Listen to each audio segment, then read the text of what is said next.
The bright morning sun shone through the lab windows as Dr. Alan Harris adjusted his glasses and checked the readings one more time. His hands trembled slightly. After 15 years of work, today was the day humanity would change forever. Energy. Levels are stable, Alan, said Dr. Samantha Wright from her station across the room. Her voice carried a note of worry, but I'm still seeing those same fluctuations in the containment field. Alan nodded but didn't look up. We've gone over this, Sam. The fluctuations are within acceptable parameters. The World Energy Commission has given us the green light. Samantha walked over to his station, her lab coat swishing softly against the polished floor. Just because they approve doesn't mean it's safe. You know as well as I do that dimensional energy isn't something we fully understand. The year was 2157, and Earth was facing an energy crisis unlike any before. The growing colonies on Mars and Europa demanded more resources than traditional methods could provide. Alan's discovery of what he called dimensional energy, power harvested from the spaces between realities, promised to solve everything. 30 minutes until full activation, announced the automated system. Outside the North American Science Directorate, protesters gathered with signs warning of dangers. News drones hovered, broadcasting live to billions across Earth and the colonies. What none of them knew was that other eyes were watching too, eyes that weren't human. Far beyond Neptune, aboard a massive ship hidden from Earth's detection systems, High Arbiter Zixvorn received the latest update from the observation team. The humans are proceeding with the experiment, High Arbiter, reported a slender being with pale blue skin. Our simulations indicate a 78% chance of dimensional rupture. Zixvorn's 4 eyes blinked in sequence. Has the Council reached a decision yet? They are still debating, but most favor immediate intervention if the experiment fails. The High Arbiter turned to face the holographic view of distant Earth. 300 years we've watched them. I had hoped they would show more caution before reaching this point. Back on Earth, Captain Eric Bennett stood on the bridge of the USS Defender, the newest ship in the global defense fleet. His orders were simple: patrol the waters near the Yabi, Science Directorate, and ensure no unauthorized vessels approached. Sir, we're getting some strange readings from our instruments, said Lieutenant Mia Watson, frowning at her console. Eric walked over. What kind of readings? It's like interference, but nothing I've ever seen before. Started about 10 minutes ago and keeps getting stronger. Eric's phone buzzed. It was his wife, Dr. Laura Bennett, calling from Houston Control. Eric, are you seeing this? Something's happening with the magnetic field readings all over the globe. Before he could answer, a bright flash lit up the horizon where the Science Directorate stood. Eric steadied himself against the console as the ship rocked unexpectedly. All hands, brace for impact, he shouted, though there was nothing visible heading their way. Inside the lab, Alan stared in horror as the containment field began to warp. Blue-white energy spiraled where the test equipment had been just moments before. Shut it down, Samantha screamed, already hitting emergency protocols on her station. I'm trying. Alan's fingers flew across the controls, but nothing responded. The system isn't accepting the override codes. The tear in reality grew larger, pulsing with strange light. Similar tiers were opening at test sites across the globe, where smaller versions of the experiment had been set up to measure global effects. In the chaos, no one noticed when all communications satellites simultaneously received the same message, broadcasting on all frequencies in perfect English. Attention humanity, your actions have triggered a Class 1 dimensional incident. The Galactic Council has been notified. In New York, 12-year-old Paige Bennett watched the sky turn strange colors from her classroom window. The teacher was trying to calm the students, but everyone could see something was terribly wrong. The city's emergency sirens began to wail. Everyone to the shelter now. Her teacher called, ushering children into the hallway. Paige clutched her tablet, opening the emergency call app to reach her parents. Her father's face appeared, the image shaky as his ship moved through rough waters. Dad, what's happening? She asked, her voice small against the growing panic around her. Stay with your class, Paige. Go to the shelter. Mom and I will find you as soon as we can. The connection cut out as Paige was guided underground with the other children. In orbit above Earth, The first alien ships began to appear, massive structures unlike anything humans had built. They made no aggressive moves, instead, positioning themselves at equidistant points around the planet. At the United Nations emergency session, world leaders gathered in stunned silence as the main screen displayed a being clearly not human. It had 4 arms, scaly green skin, and spoke with a voice that seemed to echo from everywhere at once. I am Council Representative Eleomar. Your species has triggered a dimensional cascade that threatens stability across multiple sectors. The Galactic Council has convened an emergency session to determine the appropriate response. President Sofia Rodriguez of the North American Alliance stepped forward. We don't understand. We were unaware of any Galactic Council. We're willing to cooperate fully to address whatever damage our experiment has caused. Your ignorance does not excuse the danger you have created. Eleomar replied. The Council has monitored your species for centuries, waiting for you to mature. Enough for contact. Instead, you have demonstrated profound recklessness. Across Earth, the dimensional tiers continued to grow. In some places, gravity began to work differently, objects floating upward or becoming impossibly heavy. In others, time flowed strangely, flowers blooming and dying in seconds or people moving as if through thick syrup. Dr. Laura Bennett and her team at Houston Control worked desperately to understand what was happening. The readings made no sense. Reality itself seemed to be unraveling. The tiers are expanding at an increasing rate, she told the emergency response team. At this pace, they'll cover major cities within days. On the Galactic Council Central Station, light years from Earth, heated debate had erupted. Representatives from over 300 species argued about humanity's fate. They must be contained before the damage spreads, insisted a crystalline being.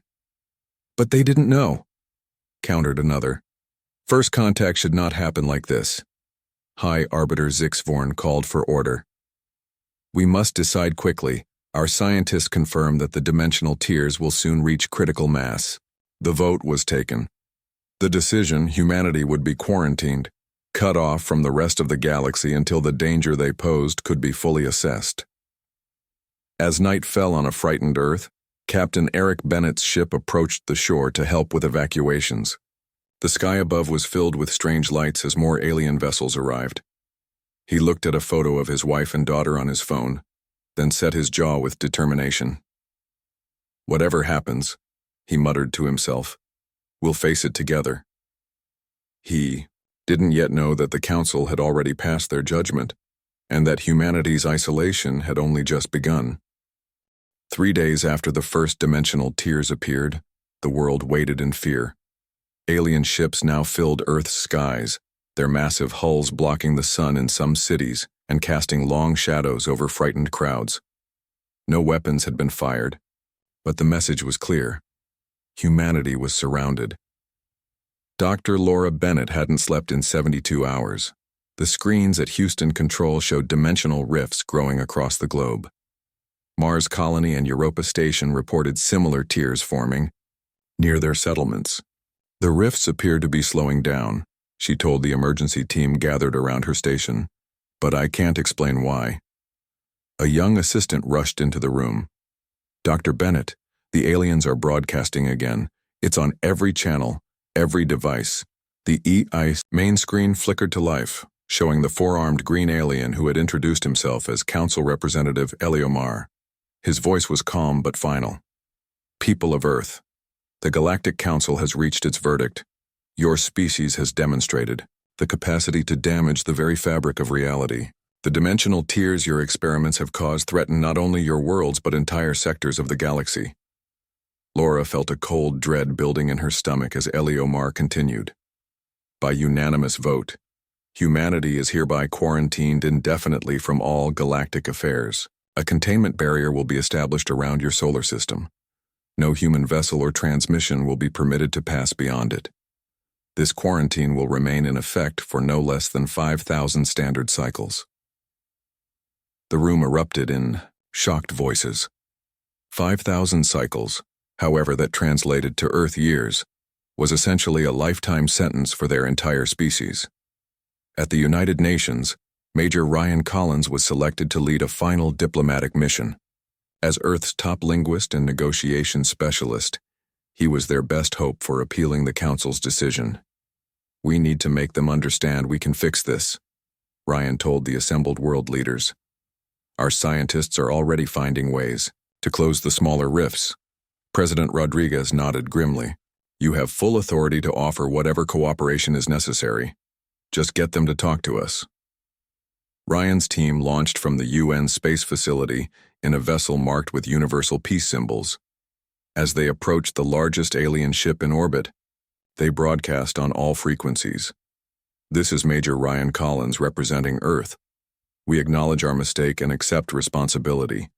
We wish to discuss solutions and cooperation rather than isolation." For hours there was no response. The human ship maintained position, repeating the message in various formats. Finally, a beam of light shot from the alien vessel, pulling the human ship into a docking bay. Inside, Ryan and his team were met not by Eleomar but by tall, silent beings who guided them to a chamber where a holographic message played in perfect English. "Your appeal has been noted. However, the Council's decision is final. This is not punishment but containment of a clear and present danger. The barrier will allow your continued existence while protecting the rest of the galaxy from further dimensional instability."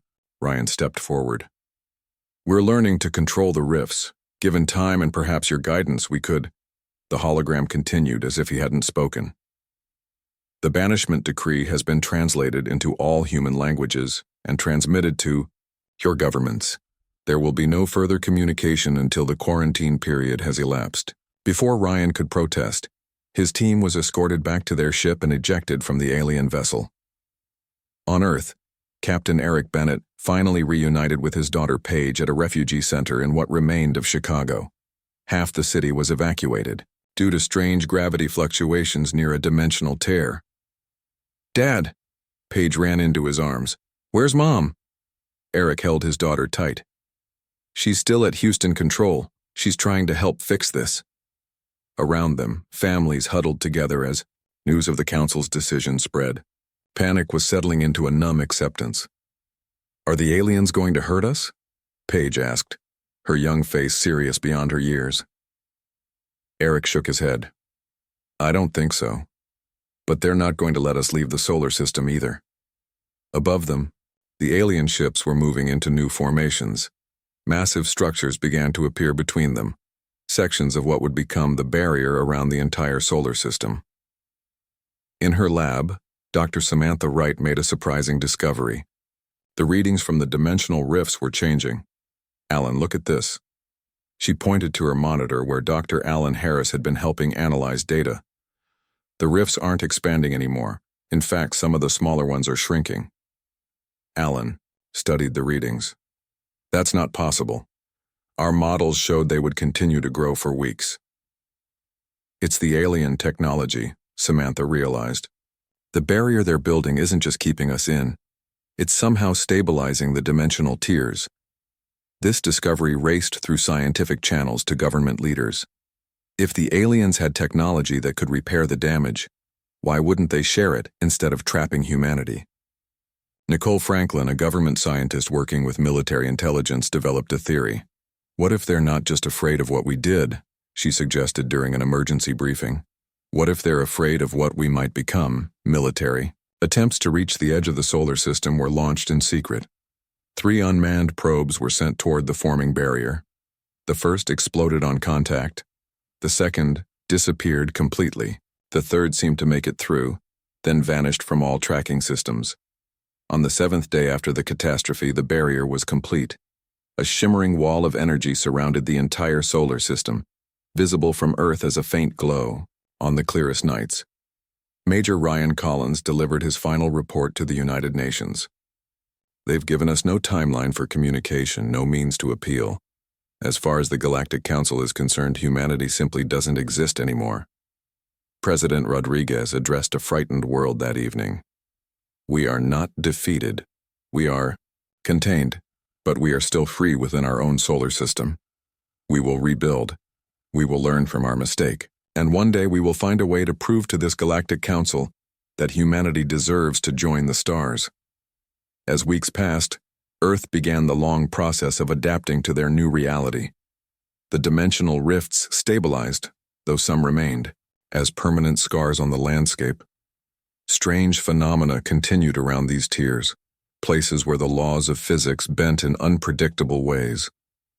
Dr. Laura Bennett finally returned home to her family, bringing both troubling news and a spark of hope. "The aliens aren't helping us," she told Eric as they watched Paige sleep in their temporary housing. "But they're not destroying us either. They've given us a chance to survive, to rebuild." Eric took her hand. "For how long? 5,000 of... Their cycles could be tens of thousands of our years." Laura's eyes showed the first hint of determination that would define humanity's response in the coming decades. "Then we better get started finding a way out," she said simply. The red dust of Mars swirled around Jack Mitchell as he walked across the surface in his maintenance suit. 27 years had passed since the day of humanity's banishment. The Mars colony had grown from a small research outpost to a thriving settlement of 50,000 people. Jack, born just 2 years before the catastrophe, had never known a world where humans could travel beyond their solar system. "Mitchell, how's that repair coming?" The voice of his supervisor crackled through his helmet comm. "Almost done," Jack replied, tightening the last bolt on the solar array. "Just need to check the connection." Jack had been working as a maintenance technician on the outer edge of the colony for 3 years. It wasn't exciting work, but it kept him close to the barrier's edge, a shimmering wall visible from Mars as a faint blue line cutting across the stars. As he finished his work, something caught his eye. A small flash of light where there shouldn't be one, coming from a nearby ridge. Jack checked his oxygen levels. He had 40 minutes before he needed to head back. "I'm going to check something out," he told his supervisor. "Might be a problem with the Western sensors." "Make it quick," came the reply. Jack crossed the rocky terrain, his boots leaving prints in the dust. As he approached the ridge, he noticed something odd, a section of rock that didn't look quite right. It was too smooth, too regular. He brushed away the dust to reveal what looked like a metal panel. "What the hell?" Jack whispered to himself. He found an edge and pulled. To his surprise, the panel moved easily, revealing a dark opening. Jack's heart raced. This wasn't human construction. Back at the colony, Dr. Olivia Peters was analyzing the latest data on the barrier. As one of the leading linguists in the solar system, she had spent her career studying the few alien messages humanity had received during the banishment. A knock at her office door interrupted her work. Her assistant looked anxious. "Dr. Peters, there's a maintenance tech insisting on speaking with you. Says it's urgent." Minutes later, Jack Mitchell stood in her office, still in his dusty work clothes. "I found something," he said without introduction. "Something not human." Olivia's skepticism showed on her face. "The aliens haven't made contact in nearly 3 decades. Why would—" "It's some kind of station," Jack interrupted. "Hidden under the surface. There are symbols on the walls like nothing I've seen before." He placed his tablet on her desk, showing pictures he had taken inside the structure. Olivia's expression changed immediately. "These are council glyphs," she said, her voice nearly a whisper. "Where exactly did you find this?" 3 days later, a small, unmarked transport left the Mars colony. Inside were Jack, Olivia, and a small team of scientists. They had told colony administration they were checking anomalous readings. Not entirely untrue, but far from complete. The hidden structure was larger than Jack initially thought. What he had found was just an entrance to an extensive facility buried beneath the Martian surface. "It's a monitoring station," Olivia concluded after studying the main control room. "They've been watching us this whole time." The team worked in secret for weeks. The technology was far beyond human understanding, but Olivia gradually decoded enough of the alien language to access some of the station's functions. What they found changed everything. "Look at this," she said to Jack one day, pointing to a screen filled with alien text. "These are communications between council members about Earth. Some of these date back thousands of years." Jack stared at the translated text in disbelief. "They've been watching us since ancient times?" "Yes, but that's not the important part," Olivia continued. "According to these records, The dimensional experiment didn't cause the rifts. It just accelerated something that was already happening naturally, back on Earth, in what was once Chicago. Paige Bennett followed in her mother's footsteps. Now a respected scientist, she led a research team studying the long-term effects of the dimensional rifts. The readings are consistent every year, she told her colleague Kevin Rodriguez. The rifts aren't growing anymore, but they're not shrinking either. Kevin nodded, studying the data on his screen. Have you seen this? He asked, pulling up a different set of readings. I've been monitoring the barrier itself. There are tiny fluctuations in its structure. Paige leaned closer. What does that mean? I'm not sure, Kevin admitted. But I don't think it's as perfect as the aliens wanted us to believe. Nothing lasts forever, not even their technology. On Mars, Jack and Olivia made another startling discovery. The alien records contained detailed predictions about the dimensional phenomenon that had led to humanity's banishment. They knew, Jack said, his voice tight with anger. According to these simulations, the Council knew this would happen eventually.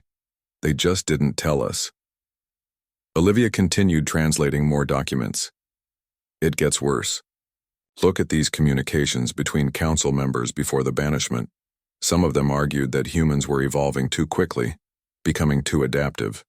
They saw us as a potential threat. So they used the catastrophe as an excuse, Jack realized. They were looking for a reason to contain us. Their discovery needed to reach Earth, but direct communication might be detected by the Council. They decided to return in person, bringing copies of everything they had found. The journey back to Earth took 3 months. When they arrived, Jack and Olivia went directly to the Global Science Directorate, now led by Paige Bennett. In a secure conference room, Paige listened as Jack and Olivia explained their discovery. Her face grew more serious with each revelation. You're telling me that not only did they know this would happen, but they deliberately withheld information that could have helped us prepare, she asked. Exactly, Olivia confirmed. And there's more. The dimensional shifts were going to happen regardless of our experiments. They're part of a natural cosmic cycle. Kevin Rodriguez, who had joined the meeting, shared his own findings about the barrier's degradation. If what you're saying is true, then the barrier might not be as permanent as they claimed. My data shows microscopic weakening in its structure. Paige stood up and walked to the window. Outside, a dimensional rift glowed in the distance, a permanent reminder of the day everything changed.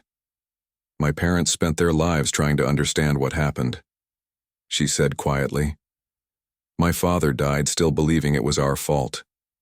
She turned back to face the others. We need to verify all of this before we tell anyone. If we're right, everything people have believed for nearly 30 years is wrong. And if we're right, Jack added, it means the Council lied to justify our banishment.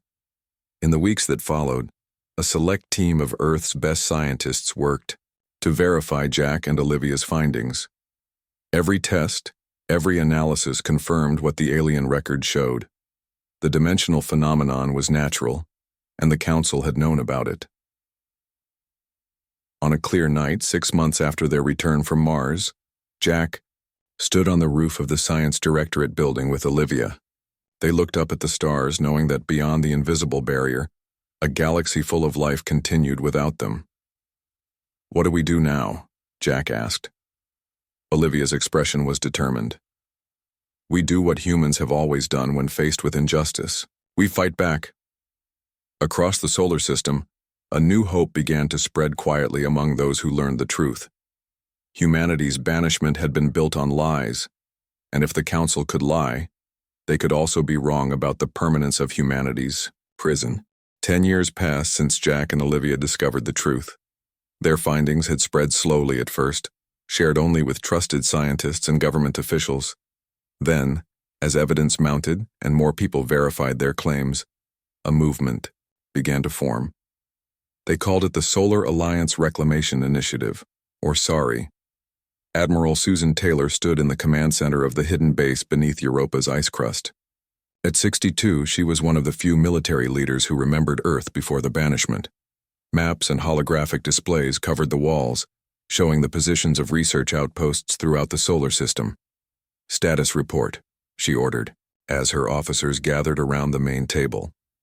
"The quantum bridge prototype is ready for its first full test," reported Daniel Harris, chief engineer and son of Dr. Alan Harris. The irony wasn't lost on anyone. The son of the man blamed for humanity's downfall might be the key to their freedom. "And the test pilot?" Susan asked. "Captain Maria Garcia arrived from Mars yesterday. She's the best we have." Susan nodded. "Good. What about the barrier analysis?" Kevin Rodriguez, now the lead scientist studying the alien barrier, pulled up a detailed scan. "The degradation continues at a consistent rate. Based on our calculations, there will be a significant structural weakness in the barrier near Jupiter in approximately 7 years, 3 months. "Too long," Susan said firmly. "We need another way." Daniel stepped forward. "That's where the quantum bridge comes in. It doesn't try to break through the barrier. It creates a stable pathway through the dimensional rifts themselves." The quantum bridge was the culmination of decades of research. By studying both the rifts and the alien technology, humans had learned to manipulate the very forces that had led to their banishment. The device could stabilize a corridor through a rift, allowing safe passage to what lay beyond. "If it works," Daniel explained, "we could potentially exit our solar system without ever touching the barrier."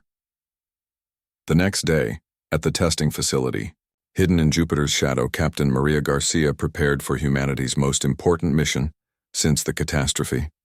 Her small vessel, barely larger than an old-style fighter jet, was equipped with the quantum bridge device. "All systems check out," Maria reported as she completed her pre-flight sequence. "Bridge power levels stable." In the control room, Daniel and his team monitored every reading. "Remember, you only need to go through far enough to confirm it works, then return immediately." Maria smiled to herself. They had rehearsed this 100 times. "Understood." Beginning approach to test rift. Her ship glided toward a small dimensional rift that had been stable for decades. Unlike the larger rifts on Earth and Mars, this one was barely visible, just a slight shimmer in the darkness of space. "Bridge activation in 3, 2, 1. Maria pressed the sequence of commands. The quantum bridge hummed to life. From the front of her ship, a beam of blue-white energy shot forward, connecting with the rift. Instead of the chaotic swirl they had seen in simulations, the rift's edges smoothed out, forming what looked like a tunnel of light. "It's working," Daniel's voice came through the comm. "Readings are stable.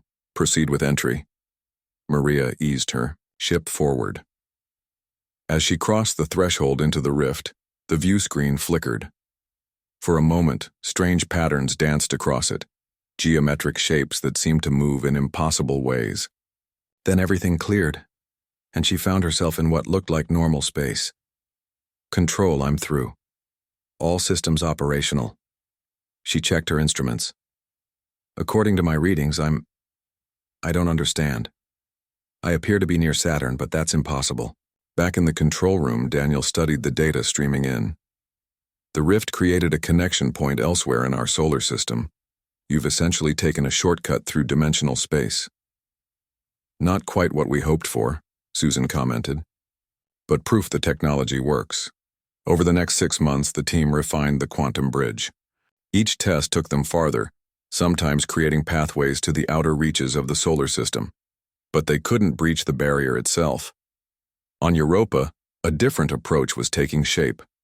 Commander Gregory Williams led a special forces team, training for the possibility of a direct mission through the barrier. "The barrier isn't uniform," he explained to his soldiers. "According to our latest intelligence, it weakens cyclically. Every 7.3 years, there's a 30-minute window where a properly shielded vessel might break through." His second-in-command, Lieutenant Diane Foster, studied the projected flight path. "Even if we get through, we'd have no way to return. The Council would detect us immediately." Gregory nodded grimly. "That's why we need both plans to work together. The bridge gives us the tech to navigate dimensional space. The barrier weakness gives us our exit point." Meanwhile, on Earth, Paige Bennett worked with Olivia Peters to decode more of the alien records Jack had discovered. Years of study had made them experts in Council communication systems. "Look at this," Paige said one evening, pointing to a section of translated text. "According to these records, the Council's monitoring of our solar system has decreased by 60% in the last decade." Olivia leaned closer. "They're getting complacent. They think we're safely contained and not worth watching closely anymore." "And this?" Paige continued, highlighting another section. "There are debates within the Council about the ethics of our banishment. Some of the younger species are questioning the decision." This information traveled quickly through secure channels to Admiral Taylor. A plan began to form, one that would require perfect timing and coordination across the entire solar system. 3 months later, representatives from Earth, Mars, Europa, and the outer colonies gathered in the secure facility on Europa. Admiral Taylor stood before them, her face solemn. "We have one chance to make this work," she told them. "In exactly 3 months, the barrier will reach its next week cycle. Commander Williams and his team have been training to breach it. Once through, they'll have a limited window to reach the nearest Council outpost and broadcast the truth." "Daniel." Harris stepped forward. "The quantum bridge will be fully operational by then. We can create diversionary breaches throughout the solar system to confuse their monitoring systems." "And what if they retaliate?" asked one of the colony representatives. "We're putting everyone at risk." Susan's expression remained firm. "We've been prisoners for almost 4 decades. Our children have never seen the stars without a barrier between them. Yes, there's risk, but there's also a chance for justice and freedom." The vote was unanimous. Operation Vindication would proceed. In the weeks that followed, preparations intensified. The experimental vessel Redemption was built in secret, combining the quantum bridge technology with the best defenses humanity could create. Captain Lisa Johnson, the most skilled pilot in the solar system, was selected to lead the mission. On her final night before deployment, Lisa stood on the observation deck of the Europa base, looking out at the distant stars beyond the barrier. She thought about all that humanity had lost and all they stood to gain. "Nervous?" Jack Mitchell asked, joining her at the window. Now in his 50s, Jack had never stopped working to expose the truth since that day on Mars. Lisa shook her head. "Not nervous, ready." Jack nodded. "After all these years, we finally have a chance to show them they were wrong about us." "Not just show them," Lisa corrected him. "Make them face it." The next morning, as the barrier's week cycle approached, humanity prepared to take its first step back into the galaxy that had banished them. The day of Operation Vindication arrived. Throughout the solar system, humans held their breath. Most civilians knew only that something important was happening, not the details. Security had been tight. If the Council detected their plan too early, everything would fail. Captain Lisa Johnson sat in the command chair of the Redemption, running through final checks. Her crew of 6 were the best humanity had to offer: scientists, engineers, and soldiers who had trained together for this moment. "Quantum bridge is green," reported her engineering officer. "All systems ready." Lisa nodded. "Comms, status of the diversionary operations?" "Earth has begun their sequence. Mars follows in 3 minutes. The Jupiter station is standing by."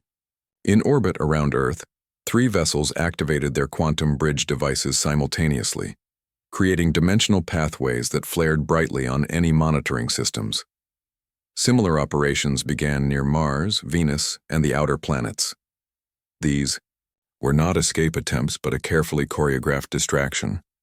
On the Council monitoring station nearest to the solar system, alarms began to sound. The Artellan observer on duty, a relatively young species in the Council, called for backup. "Multiple dimensional signatures detected within the human containment zone," he reported to his superiors. "Pattern suggests coordinated activity." The station commander, an older being from one of the founding Council races, seemed unconcerned. "The humans periodically test their boundaries, increase monitoring but take no action unless the barrier is threatened." Near Neptune's orbit, hidden in the shadow of a small moon, the Redemption waited. Their instruments showed the diversion was working. Council monitoring ships were moving to investigate the dimensional signatures elsewhere in the system. Barrier cycle entering minimum strength phase, announced the science officer. Window opens in 6 minutes. Lisa opened the ship-wide channel. All hands secure for barrier passage. This is what we've trained for. Once through, we'll have approximately 40 hours before reaching the Proxima Centauri outpost. Remember, our mission is not to fight, but to broadcast the truth. The minutes ticked by slowly. On the view screen, the barrier was invisible except for the subtle way it bent starlight. Window opening now, the science officer called out. Barrier strength at minimum. Bridge activated, added the engineer. Creating dimensional corridor. The familiar blue-white energy shot from the front of the Redemption, connecting with the weakened section of barrier. Unlike previous tests, this time the energy seemed to struggle, flickering as it fought against the alien technology. Bridge is holding but unstable, the engineer warned. We have maybe 2 minutes before it collapses. Lisa gripped her armrests. Take us through, maximum thrust. The Redemption surged forward. As they approached the barrier, the ship began to shudder. Warning lights flashed across control panels. The viewport showed strange colors as reality itself seemed to warp around them. Barrier penetration in 3, 2, 1. A brilliant flash of light blinded everyone momentarily. The ship groaned, as if being crushed by invisible hands. Then suddenly everything went quiet. The shuddering stopped. The viewport cleared. Status report, Lisa called out, blinking away the spots in her vision. The navigator checked his readings, then checked them again. His voice was filled with wonder. Captain, we're through. We're outside the solar system. For the first time in nearly 40 years, humans had broken free of their prison. The crew wanted to celebrate, but there was no time. Council ships would be alerted to the breach soon. Set course for Proxima Centauri, Lisa ordered. Maximum speed. Back in the solar system, the diversionary operations continued. Each flare of dimensional energy drew Council attention, keeping their focus away from the real breakout. By the time they discovered the breach near Neptune, the Redemption was already far beyond their immediate reach. On Earth, Admiral Susan Taylor received the encoded message, Bird has flown. The first phase was complete. Now they waited. The Redemption traveled for 36 hours without detection. When they reached the Proxima Centauri system, they approached cautiously. The Council outpost there was small, a monitoring station, with minimal defenses operated by a rotating staff of junior representatives. No signs they've detected us, reported the tactical officer. Their shields are at standard levels. Lisa nodded. Begin the transmission sequence. Use the codes from the Mars station. Years of studying the alien technology had given humans the ability to hack into Council systems. Using access codes discovered in the abandoned monitoring station, on Mars they connected to the outpost's communication network. Connection established, said the communications officer. Ready to broadcast. Lisa stood up, facing the camera. The message they were about to send had been carefully prepared, translated into all known Council languages. This is Captain Lisa Johnson of Earth. What you are about to see is evidence that the Council's highest members violated their own principles of truth and justice. Humanity was banished not because we caused a dimensional catastrophe, but because certain Council species feared what we might become. The broadcast included all the evidence they had gathered, the Council's prior knowledge of the dimensional cycle, the deliberate withholding of information that could have prevented the catastrophe, and the debates where senior Council members admitted using the incident as an excuse to contain a potentially troublesome species. We do not come seeking revenge, Lisa continued. We come seeking justice. The truth must be known throughout the galaxy. The broadcast went out on all Council, frequencies reaching thousands of worlds simultaneously. It couldn't be blocked or stopped, embedded with countermeasures developed by the best human minds. On the primary Council world, light years away, chaos erupted. The evidence was irrefutable. Younger Council species, led by the Artellan representative, demanded an emergency session. The founding members found themselves facing an internal rebellion. The principles upon which this Council was founded have been violated, declared the Artellan diplomat. If we stand for anything, we must acknowledge this injustice. As the Redemption began its return journey to the solar system's edge, they received an unexpected message. It wasn't the pursuing warships they had anticipated, but a diplomatic vessel. Human vessel. This is Ambassador Crenshaw of the Council Diplomatic Corps. We request a meeting. Lisa and her crew were suspicious, but they agreed to a careful rendezvous near the barrier. When the Council ship appeared, it made no aggressive moves. Instead, it transmitted a formal message. The evidence you have provided has caused significant concern within the Council. An emergency review has concluded that errors were made in the handling of the dimensional incident and humanity's subsequent banishment. The Council offers formal apologies and proposes terms for lifting the quarantine. The terms were straightforward. Humanity's banishment would end, but in exchange, humans must share their unique insights into dimensional physics, knowledge that could help prepare the entire galaxy for similar phenomena appearing in other sectors. Lisa studied the proposal carefully. I'll transmit this to Earth, but I can tell you now that we'll require guarantees, full membership in the Council, and safeguards against future isolation. The ambassador agreed to include these conditions in the negotiations. 3 days later, ships from both sides met at the barrier.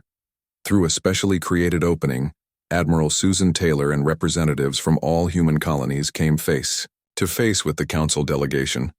For too long we have lived apart from the galaxy, Susan said during the formal ceremony. Today marks the beginning of a new chapter, not just for humanity but for all species who believe in truth and justice.